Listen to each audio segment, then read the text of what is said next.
नमस्कार दोस्तों, आपका स्वागत है मेरे YouTube चैनल एग्जाम फीवर में। दोस्तों, बहुत दिनों के बाद आज मैं क्लास ले रहा हूँ, तो इसके लिए भी बहुत खेद है कि मैं आप लोगों की तैयारी नहीं करा पाया। अभी सीटेट आपका 7 जुलाई को एग्ज़ाम है, तो सोचा कुछ इम्पोर्टेंट क्वेश्चंस हैं जो कि मैं आपको करा दूँ, जिससे कि आपकी प्रैक्टिस हो जाए। बाकी अब पढ़ाने का टाइम तो नहीं है कि अब मैं आपको पढ़ा पाऊँ। तो चलिए कुछ इंपॉर्टेंट क्वेश्चंस हैं। सबसे पहले मैं बाल विकास से 30 क्वेश्चंस लेके आया हूँ। ये क्वेश्चन वो हैं जो पहले के एग्जाम में आए हुए हैं, तो आप अपने आप आंसर देने की कोशिश करें और बाद में जो भी कुछ आंसर आपके हैं उन्हें आप मेरे जो आंसर्स मैं बताऊंगा उनसे मैच करके देखिए कि आपके कितने सही हो रहे हैं और आपकी तैयारी कितनी अच्छी है।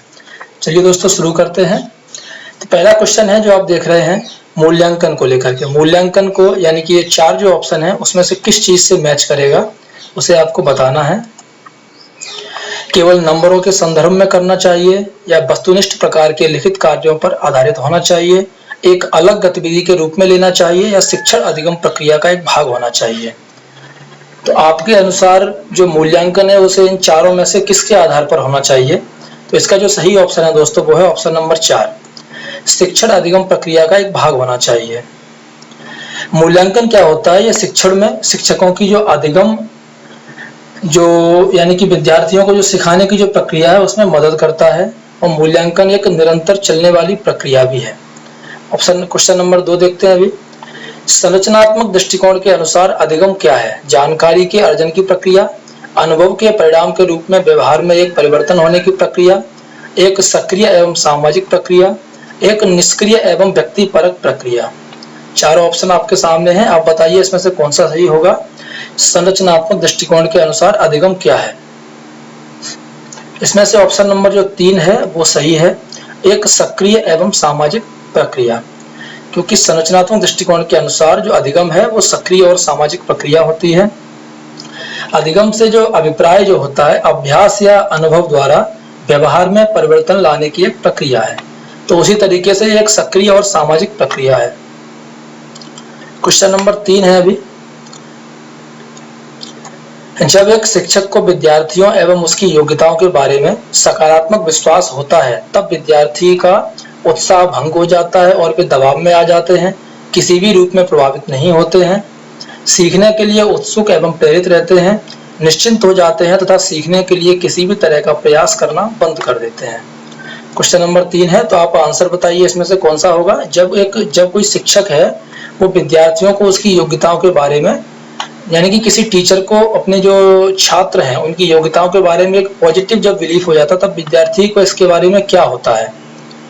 तो इसमें जो ऑप्शन नंबर 3 है, सीखने के लिए उत्सुक और प्रेरित रहते हैं, यानी कि जब उन्हें लगता है कि एक टीचर को उनके ऊपर विश्वास है तो वो सीखने के लिए बहुत ही उत्सुक रहते हैं बच्चे और प्रेरित भी रहते हैं।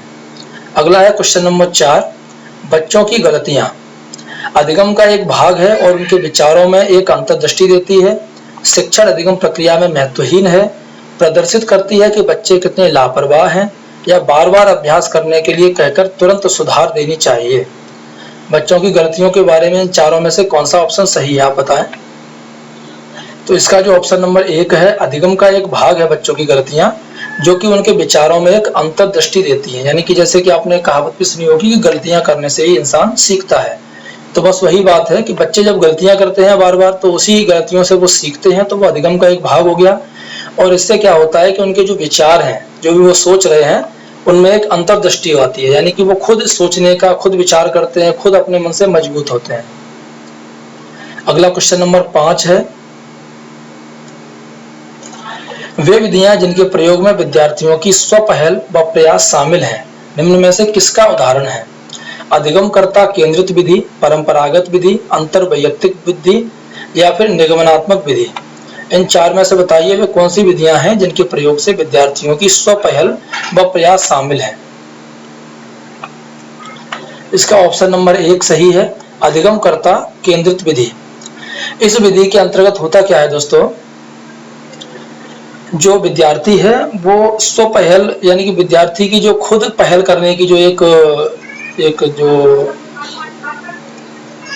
ताकत होती है या एक जो क्षमता होती है वो विकसित होती है। और जहां पर ये अधिगम प्रक्रिया है उसमें अधिगमकर्ता को अपनी पहल और प्रयास को सम्मिलित करना होता है इस विधि में। तो इसी को बोलते हैं अधिगमकर्ता केंद्रित विधि। यानी कि इस विधि में पूरा का पूरा जो प्रयास है वो अधिगमकर्ता खुद लगाता है, और वो उसमें उसकी जो पहल है, उसकी जो जानकारियां हैं या वो जो विचार अपने उत्केंद्रित कर रहा है, जिन्हें वो बना रहा है नए नए, वो सब उसमें शामिल करता है। क्वेश्चन नंबर 6 है अभी, नीचे लिखी हुई स्थिति किस सिद्धांत को दर्शाती है?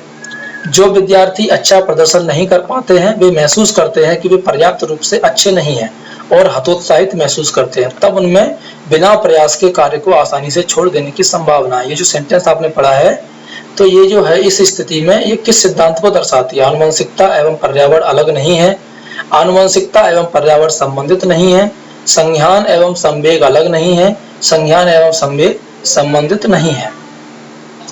इसका ऑप्शन बताइए, बहुत ही अच्छा क्वेश्चन है ये।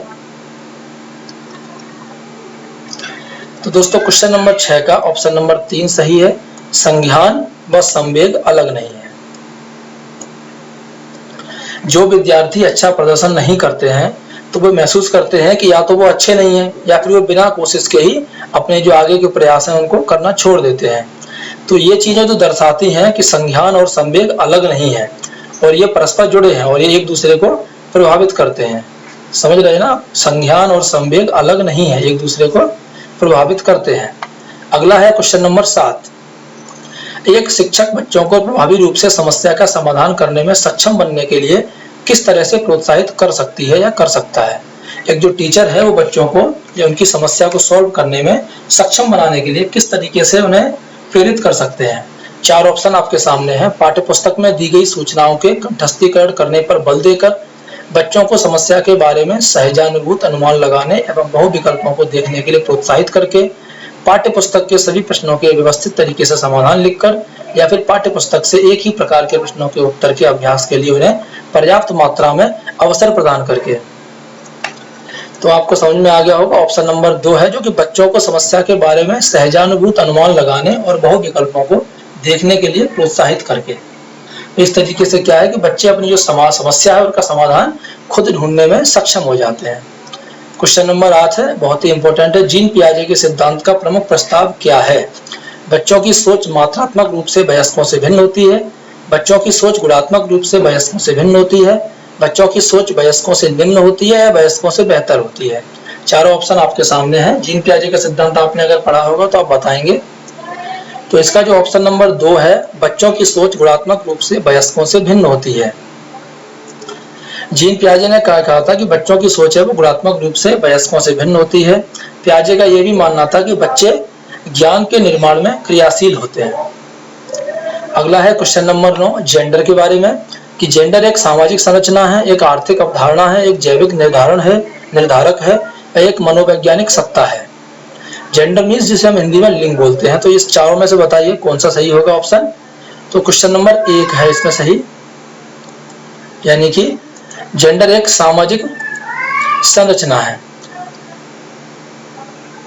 जेंडर का जो अर्थ होता है या जेंडर का जो एक परिभाषा जो कि शामिल होती है वो कि सिर्फ शारीरिक लक्षण नहीं होता है जिसके आधार पर पुरुष और महिलाओं में भेद किया जाता हो। यह जो इसका जो अर्थ है वो पुरुषत्व एवं स्त्रीत्व में भी है जो कि सामाजिक रूप से निर्मित होते हैं। ठीक है, क्वेश्चन नंबर 10 है अभी दोस्तों,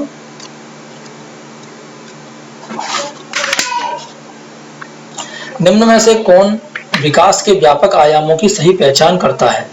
शारीरिक व्यक्तित्व, आध्यात्मिक एवं संवेगात्मक, सामाजिक शारीरिक व्यक्तित्व स्व, या शारीरिक संज्ञानात्मक सामाजिक एवं संवेगात्मक, या फिर संवेगात्मक बौद्धिक आध्यात्मिक और स्व। इनमें से कौन है जो कि विकास के व्यापक आयामों की सही पहचान करते हैं? थोड़ा सा समझ के आसानी आराम से बताएं। इन चारों में से थोड़ा सा टफ क्वेश्चन है, कौन सा ऑप्शन सही होगा? इसका दोस्तों ऑप्शन नंबर 3 है, शारीरिक, संज्ञानात्मक, सामाजिक और संवेगात्मक। ये हैं जो कि विकास के व्यापक आयामों की सही पहचान करते हैं। क्वेश्चन नंबर 11 है अभी, बुद्धि के बारे में निम्न कथनों में से कौन सा सही है? बुद्धि एक आनुवंशिक विशेषक है जिसमें मानसिक गतिविधियां जैसे स्मरण एवं तर्क शामिल होती है। बुद्धि बहुआयामी है जिसमें बुद्धि परीक्षणों के द्वारा पूर्ण रूप से परिमेय न की जाने वाली कई योग्यताएं शामिल हैं। बुद्धि अभिसारी रूप से सोचने की योग्यता है। बुद्धि अनुभव के परिणाम के रूप में व्यवहार में एक अपेक्षाकृत स्थायी परिवर्तन है। क्वेश्चन नंबर 11 का ऑप्शन नंबर 2 सही है। बुद्धि बहुआयामी है, जिसमें बुद्धि परीक्षणों के द्वारा पूर्ण रूप से परिमेय न की जाने वाली कई योग्यताएं शामिल हैं।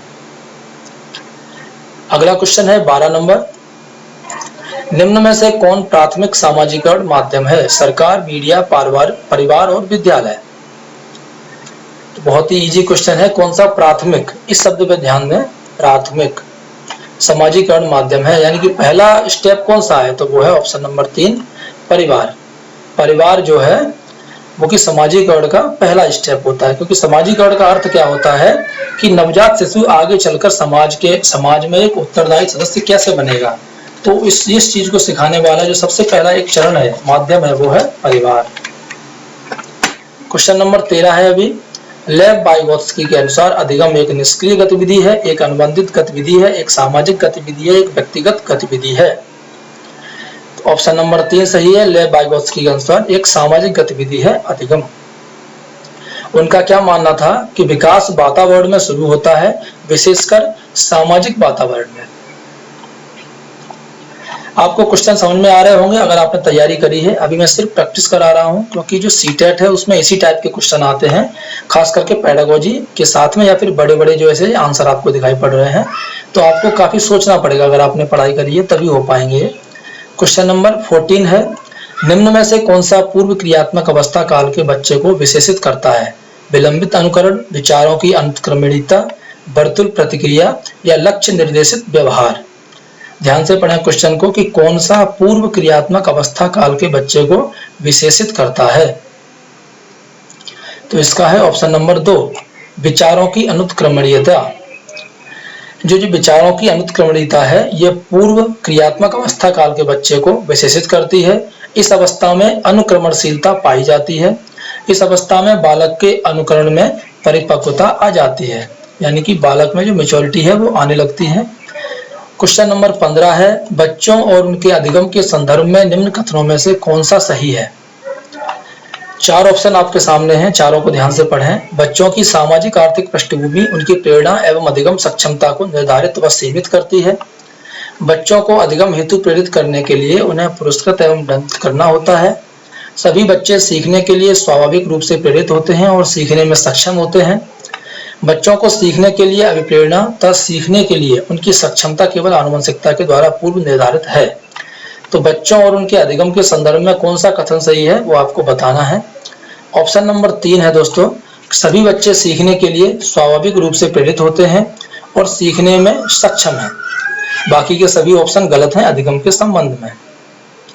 अगला क्वेश्चन है 16 नंबर, प्रगतिशील शिक्षा में बच्चों को किस तरह से देखा जाता है? 4 ऑप्शन है, सक्रिय अन्वेषकों के रूप में, खाली स्लेटों के रूप में, छोटे वयस्कों के रूप में, निष्क्रिय अनुकारकों के रूप में। तो प्रगतिशील शिक्षा में बच्चों को देखने किस तरह से देखते हैं, आपको 4 ऑप्शन में से एक बताना है। तो सबसे पहला है, एक ऑप्शन सही है, सक्रिय अन्वेषकों के रूप में। जो प्रगतिशील शिक्षा है उसमें सक्रिय अन्वेषकों के रूप में देखा जाता है, क्योंकि इस अवधारणा के अनुसार, जो प्रगतिशील शिक्षा की जो अवधारणा है इसके अनुसार शिक्षा का एकमात्र उद्देश्य बालक की शक्तियों का विकास करना है। और जब सक्रिय अन्वेषक नहीं समझे जाएंगे तो फिर उनकी जो उनकी क्षमता है उनका विकास कैसे हो पाएगा। क्वेश्चन नंबर 17 है, वह अवधि जो वयस्कता के संक्रमण की पहल करती है उसे क्या कहते हैं? पूर्व क्रियात्मक अवधि, बाल्यावस्था की समाप्ति, किशोरावस्था, मध्य बाल्यावस्था। आपने पढ़े होंगे कि बालक यानी कि मनुष्य के जीवन में कितने वो है स्टेप हैं, तो उसी में से ये पूछा है कि जो वयस्कता है उसके संक्रमण के जो पहल करती है उस अवधि को क्या बोलते हैं? तो वो है ऑप्शन नंबर 3, किशोरावस्था। किशोरावस्था ही वह अवधि है जो वयस्कता के संक्रमण की पहल करती है। किशोरावस्था को संक्रमण की अवस्था माना जाता है, क्योंकि किशोरावस्था बाल्यावस्था और प्रौढ़ावस्था के बीच की अवस्था है। अगला है क्वेश्चन नंबर 18, जीन पियाजे के अनुसार बच्चे, 4 ऑप्शन आपके सामने हैं, बच्चों को उद्दीपन अनुक्रिया संबंधों के सावधानी पूर्वक नियंत्रण के द्वारा एक विशेष तरीके से व्यवहार करने के लिए अनुबंधित किया जा सकता है, या बच्चों को पुरस्कार एवं दंड के सिद्धांतों का प्रयोग करते हुए विशिष्ट तरीके से व्यवहार करना और सीखना सिखाया जा सकता है। ज्ञान को सक्रिय रूप से संरक्षित करते हैं, जैसे जैसे वे दुनिया में व्यवहार कौशल का प्रयोग करते हैं और अन्वेषण करते हैं। या फिर 4 नंबर ऑप्शन क्या है, प्रेक्षणात्मक अधिगम की प्रक्रिया का अनुसरण करते हुए दूसरों का अवलोकन करके सीखते हैं। तो जीन पियाजे ने इनमें से कौन सा स्टेटमेंट दिया था वो आपको बताना है। ऑप्शन नंबर 3 है जो सही है। जीन पियाजे के अनुसार बच्चे ज्ञान को सक्रिय रूप से संरक्षित करते हैं। जैसे जैसे वे दुनिया में व्यवहार कौशल का प्रयोग करते हैं और अन्वेषण करते हैं, वो अपने जो ज्ञान है उसको संरक्षित करते जाते हैं। ठीक है। क्वेश्चन नंबर 19, टोटल 30 क्वेश्चन आते हैं आपके एग्जाम में, तो उसी तरीके से मैं करा रहा हूँ, आपको बोर नहीं होना है। क्वेश्चन इसी टाइप के आते हैं, जिनकी तैयारी अच्छी होगी उन्हें बहुत अच्छे लग रहे होंगे क्वेश्चन। 19 क्वेश्चन है, चालक विकास की दर में व्यक्तिगत विविधताएं होती हैं, फिर भी चालक विकास का क्रम, दो खाली जगह है, तक है, कहां से कहां तक है। चालक विकास का जो क्रम है, स्थूल से सूक्ष्म, सूक्ष्म से स्थूल, शीर्षगामी से अधोगामी, अधोगामी से शीर्षगामी। इसका है ऑप्शन नंबर 1, अपरिष्कृत यानी कि स्थूल चालक विकास से सूक्ष्म चालक विकास तक। क्वेश्चन नंबर 20 है अभी, खिलौने, पहनावे की वस्तुएं, घरेलू सामग्रियां, व्यवसायों एवं रंगों को विशिष्ट लिंग के साथ संबंधित करना क्या प्रदर्शित करता है। जेंडर सिद्धांत, जेंडर प्रासंगिकता, विकसित जेंडर पहचान, जेंडर रूढ़िवादिता। यानी कि आपने देखा होगा गुड़िया लड़कियों के लिए होती है, लड़कों के दूसरे खिलौने होते हैं। तो ये जो घरेलू सामग्रियां है पहनावे की, यानी कि लड़कियां फ्रॉक पहनेंगी, लड़के शर्ट पैंट पहनेंगे, तो ये जो चीजें हैं वो किस चीज को दर्शा रही हैं वो आपको बताना है।